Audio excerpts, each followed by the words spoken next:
Assalamualaikum warahmatullahi wabarakatuh. Kita bertemu lagi di pertemuan ke-13 mata kuliah Statistika Pendidikan bersama saya Fitria Zana Kumala.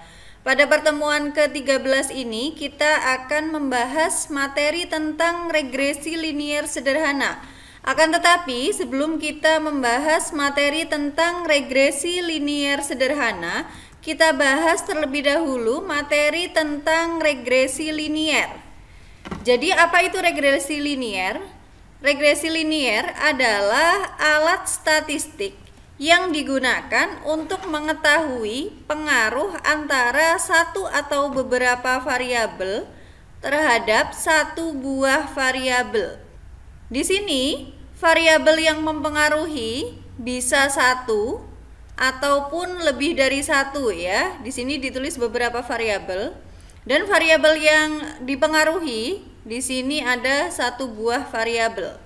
Variabel yang mempengaruhi tersebut disebut sebagai variabel bebas atau disebut juga variabel independen atau bisa juga disebut sebagai variabel penjelas. Selanjutnya, variabel yang dipengaruhi itu disebut sebagai variabel terikat atau variabel dependen atau bisa juga disebut sebagai variabel respon. Jadi jika ada satu variabel ya mempengaruhi satu variabel dependen yaitu Y, maka akan bentuknya seperti ini ya. Jadi X mempengaruhi Y. Akan tetapi di sini apabila variabel independennya lebih dari satu, di sini kita bisa tuliskan X1, X2 dan seterusnya sampai Xn ya, yang mempengaruhi satu buah variabel dependen Y. Bisa terlihat di sini X yaitu variabel independennya bisa satu ya jumlahnya, dan bisa juga lebih dari satu ya. Di sini saya tuliskan 1, 2 sampai N ya. Untuk variabel yang dipengaruhi di sini hanya satu ya, yaitu Y. Selanjutnya, suatu variabel itu dikategorikan sebagai variabel bebas atau variabel independen apabila variabel tersebut fungsinya menerangkan atau meramalkan variabel yang lainnya. Begitu juga sebaliknya di sini, suatu variabel itu dikategorikan sebagai variabel terikat apabila variabel tersebut fungsinya diterangkan atau diramalkan oleh variabel yang lainnya. Secara umum, regresi itu terdiri atas dua bagian ya. Di sini yang pertama adalah regresi linier sederhana dan yang kedua adalah regresi linier berganda. Apa beda dari kedua regresi linier ini? Jadi perbedaannya adalah terletak pada jumlah variabel bebasnya. Jika regresi linier sederhana, di sini regresi tersebut memuat satu buah variabel bebas ya dan satu buah variabel terikat. Oleh karena itu di sini disebut sebagai regresi linier sederhana ya, karena jumlah variabel bebasnya satu dan variabel terikatnya juga satu. Lalu bagaimana dengan regresi linier berganda ya? Di sini regresi linier berganda adalah regresi dengan beberapa buah variabel bebas. Berarti artinya variabel independennya itu lebih dari satu ya, dan variabel terikatnya ada satu buah. Untuk mata kuliah Statistika Pendidikan ini, pembahasan akan kita batasi hanya pada materi tentang regresi linier sederhana ya. Untuk regresi linier berganda tidak kita bahas dalam kesempatan ini. Kita perhatikan bahwa persamaan umum dari regresi linier sederhana adalah YI sama dengan beta 0 ditambah dengan beta 1 XI ditambah dengan epsilon I, di mana I berjalan dari 1, 2 dan seterusnya sampai N. Kita perhatikan di sini dalam model memuat beta 0 dan beta 1. Beta 0 dan beta 1 tersebut merupakan parameter.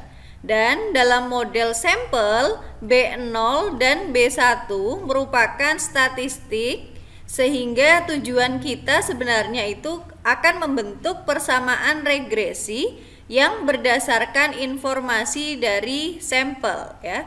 Dan di sini kita gunakan sampel representatif yang mewakili populasinya.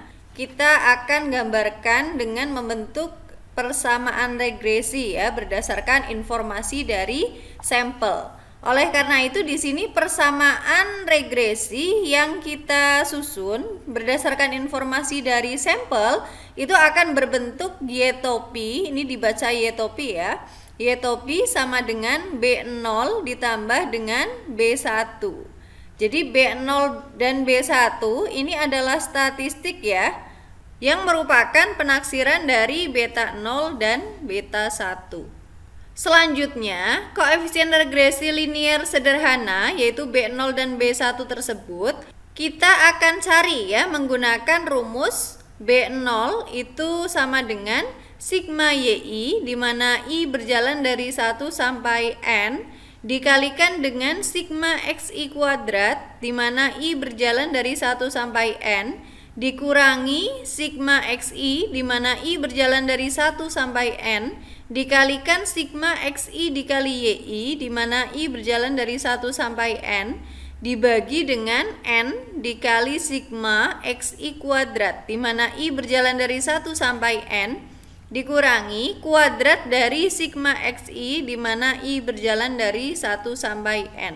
Kita lihat di sini ada hal yang sering menjadi kekeliruan ya pada mahasiswa, yaitu di sini ada sigma XI kuadrat dan kuadrat dari sigma XI ya. Apa bedanya ya? Jika sigma XI kuadrat, maka masing-masing nilai XI, I dari 1 sampai N tersebut dikuadratkan terlebih dahulu ya. Jadi nilai X dikuadratkan terlebih dahulu ya, baru dijumlah ya. Akan tetapi di sini kuadrat dari sigma XI, di mana I berjalan dari 1 sampai N, ini dijumlahkan dulu setiap XI, di mana I dari 1 sampai N, baru kemudian hasil dari penjumlahan tersebut kita kuadratkan. Jadi dibalik ya, kalau ini tadi dikuadratkan dulu baru dijumlah, maka yang bawah ini kita jumlahkan dulu baru kita kuadratkan. Selanjutnya, untuk mencari nilai B1 dapat dicari dengan menggunakan rumus N dikali sigma XI YI, di mana I berjalan dari 1 sampai N, dikurangi dengan sigma XI, di mana I berjalan dari 1 sampai N, dikalikan dengan sigma YI, di mana I berjalan dari 1 sampai N, dibagi dengan N dikali sigma XI kuadrat, di mana I berjalan dari 1 sampai N, dikurangi dengan kuadrat dari sigma XI, di mana I berjalan dari 1 sampai N. Akan tetapi jika kita akan mencari B0 dan B1 dan yang kita hitung terlebih dahulu adalah koefisien B1, maka koefisien B0 tersebut dapat ditentukan dengan menggunakan rumus ini ya. B0 sama dengan Y bar min B1 dikali X bar, di mana Y bar dan X bar masing-masing itu adalah rata-rata untuk variabel Y dan X ya. Jadi kita gunakan rumus B0 sama dengan Y bar min B1 kali X bar ini apabila yang kita cari yang pertama adalah B1 terlebih dahulu ya. Setelah B1 ketemu, maka nanti kan bisa disubstitusikan ke persamaan ini ya, sehingga nanti tidak repot. Kita perhatikan di sini koefisien B1 itu disebut sebagai koefisien arah regresi linier ya, yang menyatakan perubahan rata-rata variabel Y untuk setiap perubahan variabel X sebesar 1 unit. Perubahan tersebut merupakan pertambahan apabila B1 itu bertanda positif dan penurunan atau pengurangan apabila B1 tersebut bertanda negatif. Jadi tergantung tandanya ya. Jika B1 tandanya positif, maka berarti perubahan tersebut adalah pertambahan, dan jika B1 tandanya negatif, maka perubahan tersebut bisa berarti penurunan atau pengurangan. Selanjutnya kita bahas contoh soal. Tabel di bawah ini menyajikan skor motivasi belajar matematika dan prestasi belajar matematika dari 20 siswa yang dipilih secara acak dari suatu sekolah. Jadi kita lihat di sini ada dua buah variabel, yaitu motivasi belajar matematika dan prestasi belajar matematika. Skor dari masing-masing variabel tersebut dari 20 siswa yang dipilih secara acak ini tersaji dalam tabel ya. Untuk siswa yang pertama kita perhatikan skor motivasi belajar matematikanya adalah 78 dan skor prestasi belajar matematikanya adalah 85.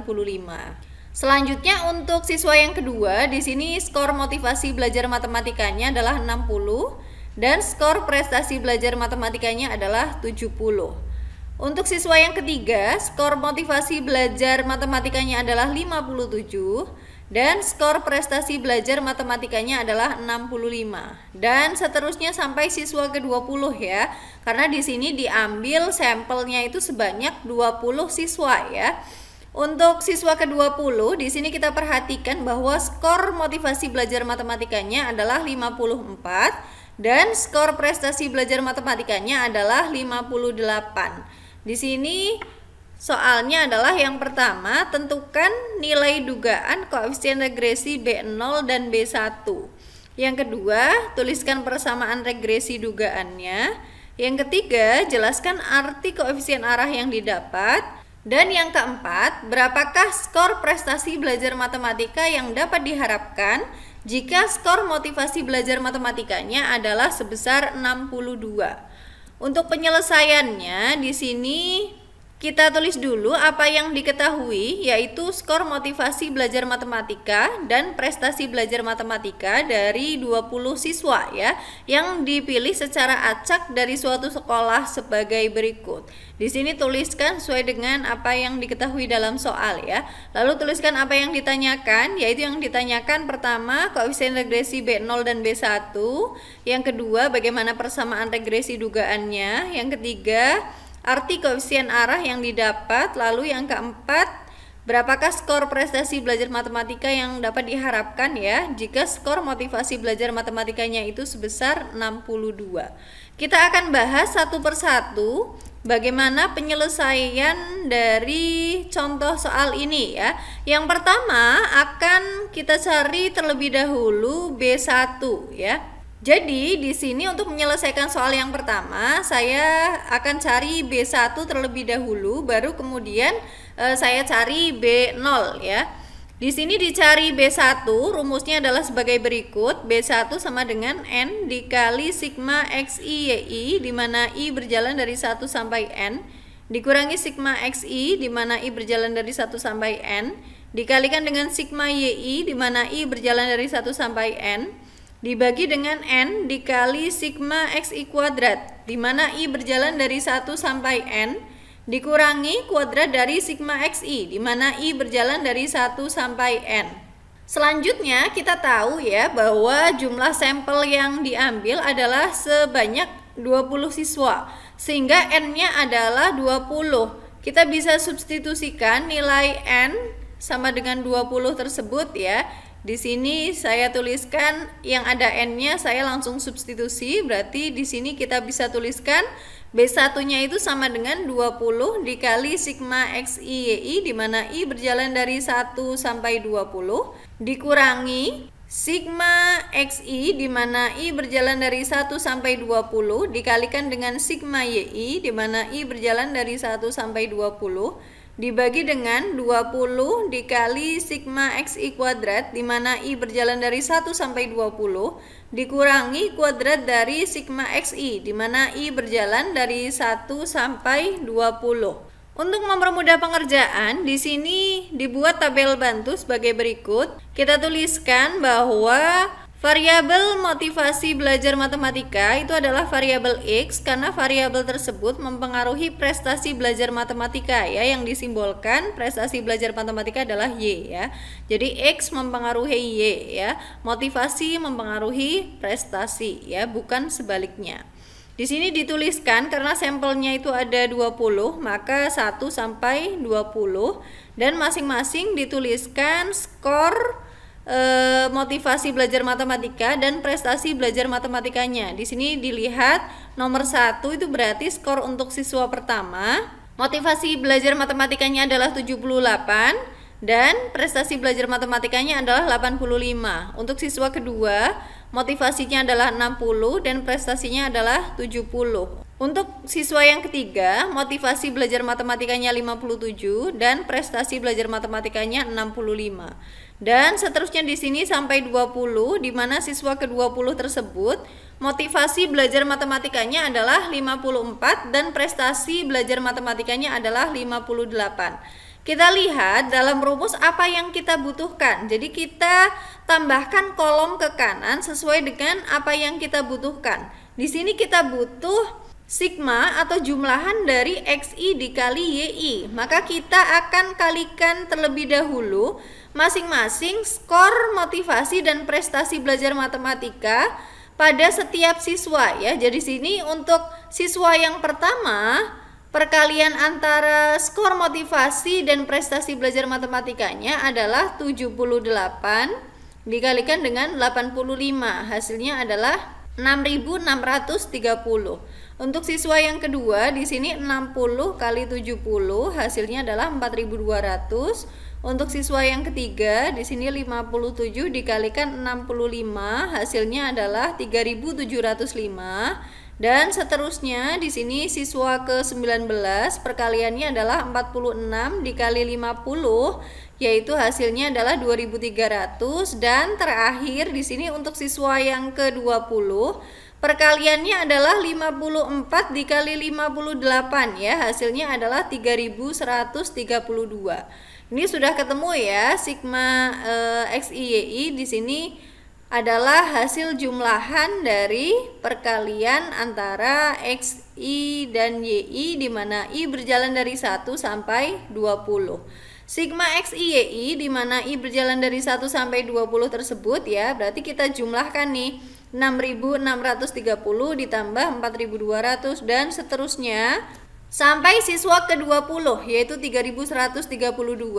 Hasil penjumlahannya adalah 81.539. Inilah yang disebut sebagai sigma XI-YI di mana I berjalan dari 1 sampai 20. Selanjutnya yang kita butuhkan adalah sigma XI di mana I berjalan dari 1 sampai 20 ya. Sigma artinya adalah jumlahan, berarti di sini kita butuhkan jumlahan dari XI. Kita tinggal jumlahkan saja nih skor motivasi belajar matematika dari siswa pertama sampai siswa ke-20. Berarti 78 tambah 60 tambah 57 dan seterusnya sampai siswa ke-20 yaitu 54. Hasil penjumlahan dari skor motivasi belajar matematika tersebut adalah 1190 di mana 1190 ini adalah sigma XI di mana I berjalan dari 1 sampai 20. Kita lanjutkan nih, yang kita butuhkan adalah sigma YI di mana I berjalan dari 1 sampai 20. Berarti artinya di sini kita butuh jumlahan dari YI ya, di mana I berjalan dari 1 sampai 20. Penjumlahannya adalah 85 tambah 70 tambah 65 dan seterusnya sampai ke 20 ya, sampai 58. Di sini kita jumlahkan semua, hasilnya adalah 1320. Hasil penjumlahannya yaitu 1320 merupakan sigma YI di mana I berjalan dari 1 sampai 20. Selanjutnya yang kita butuhkan adalah di sini sigma XI kuadrat di mana I berjalan dari 1 sampai 20. Sudah saya bahas di depan bahwa sigma XI kuadrat ini berarti masing-masing kita kuadratkan dulu baru kemudian dijumlah ya. Masing-masing nilai atau skor motivasi belajar matematikanya kita kuadratkan ya. Berarti di sini 78 dikuadratkan hasilnya adalah 6084. Lalu yang kedua ya, di sini 60 kuadrat hasilnya adalah 3600.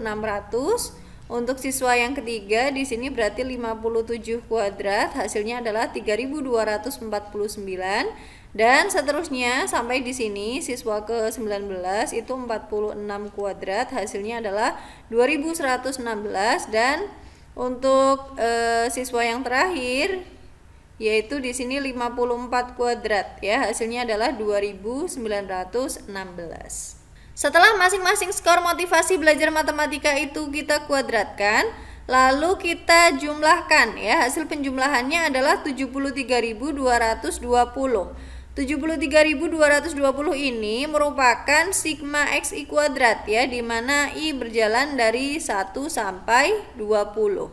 Selanjutnya yang kita butuhkan adalah kuadrat dari sigma xi ya. Di sini artinya kita cari dulu jumlahan dari xi, baru kemudian kita kuadratkan. Sebelumnya sudah kita dapatkan ya jumlahan dari xi, di mana i berjalan dari 1 sampai 20 yaitu 1190, baru kemudian nanti kita kuadratkan. Kita perhatikan karena yang kita butuhkan itu semua sudah kita hitung dalam tabel bantu, maka di sini kita bisa langsung substitusikan ke rumus BI yang tadi sudah kita substitusikan ya, nilai N-nya yaitu 20.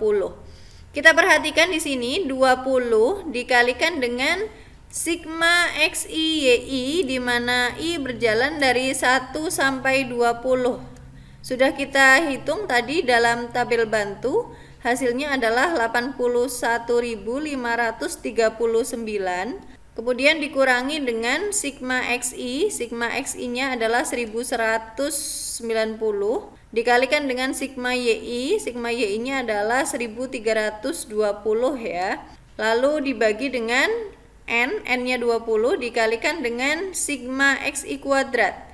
Sigma xi kuadrat adalah jumlahan dari setiap nilai kuadrat dari skor motivasi belajar matematika ya, tadi 73.220, lalu dikurangi dengan kuadrat dari sigma xi ya. Sigma xi nya adalah 1190, sehingga di sini ditulis 1190 dikuadratkan.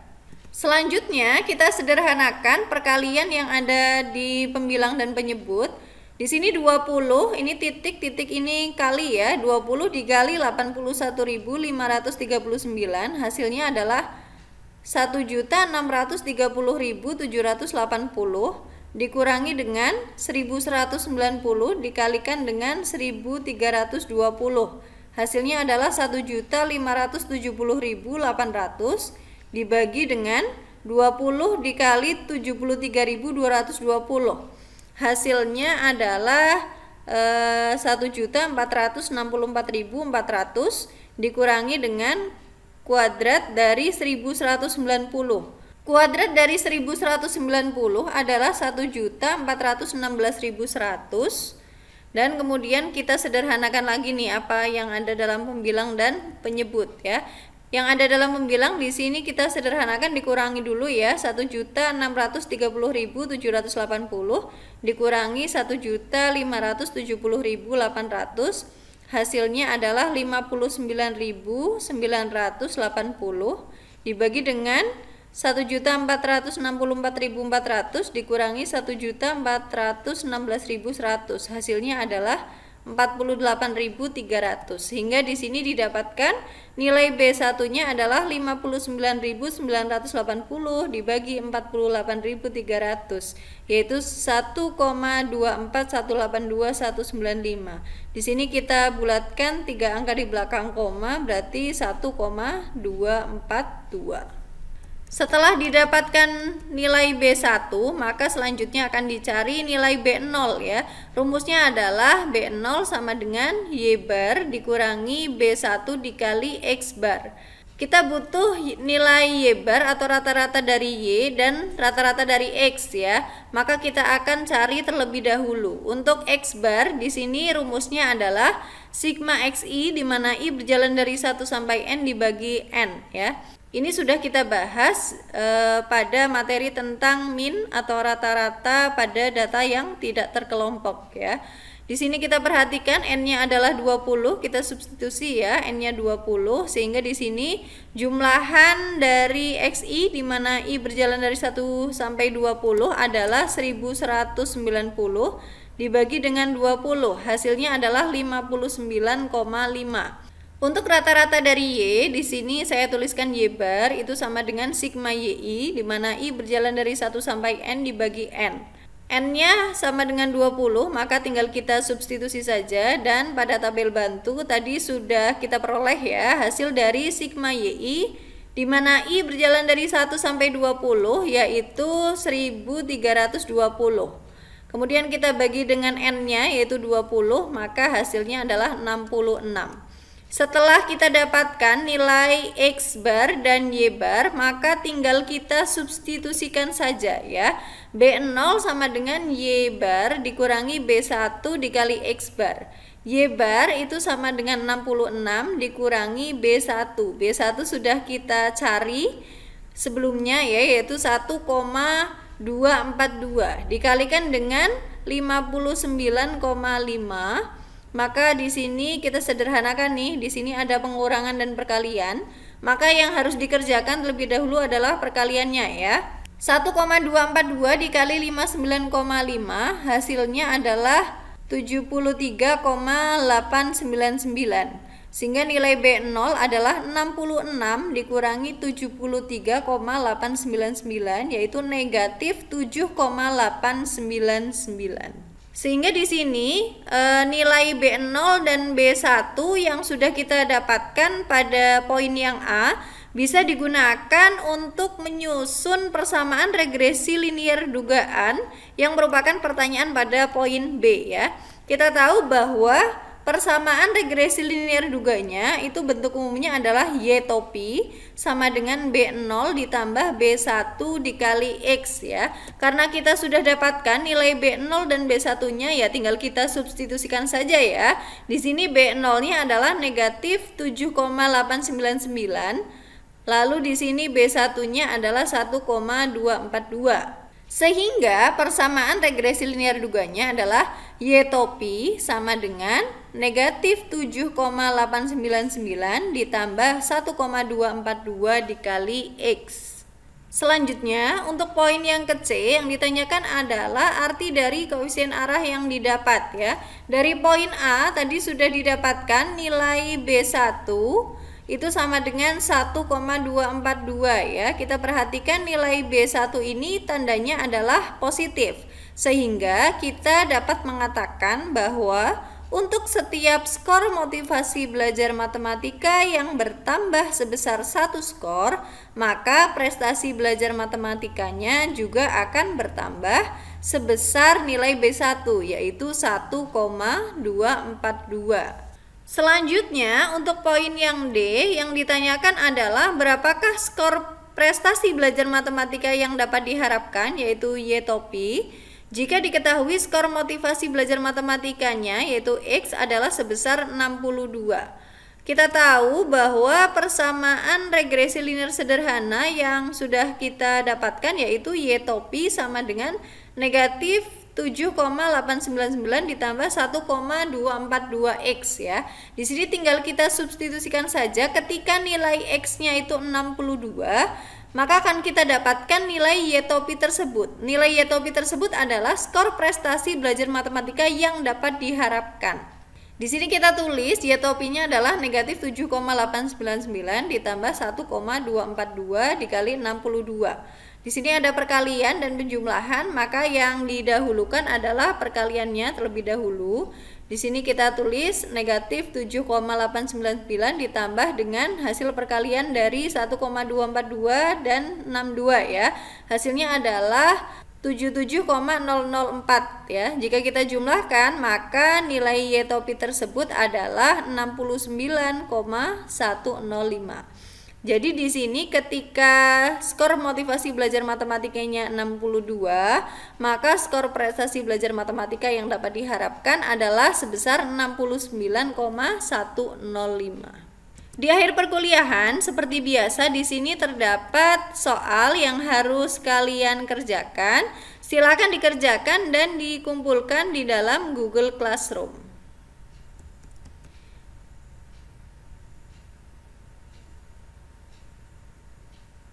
Sekian pertemuan ke-13 mata kuliah Statistika Pendidikan bersama saya. Terima kasih atas perhatiannya. Mohon maaf apabila terdapat kesalahan. Kita berjumpa lagi di pertemuan ke-14. Sekian, wassalamualaikum warahmatullahi wabarakatuh.